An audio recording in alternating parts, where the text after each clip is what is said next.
వాళ్ళు 4 సంవత్సరాల పిల్లోళ్ళు 4 సంవత్సరాల పిల్లోళ్ళు ఏం చదవట్లేదని పిల్లోళ్ళని అవసరం సాగు కొడుతున్నారు.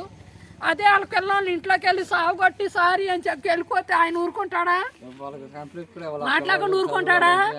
ఆ పసికి బిడ్డ ఏం చేసిందని గొడ్డును వదినట్టు ఆ బిడ్డను వదడా కొట్టిన ఊకురు పోతే ఏం చేస్తారు? వాంతులు కూడా నా బిడ్డ నా అవసరం కొట్టి కొండ పెట్టాడు. చేయటానికి చదవట్లేదని ఆట కొట్టారు.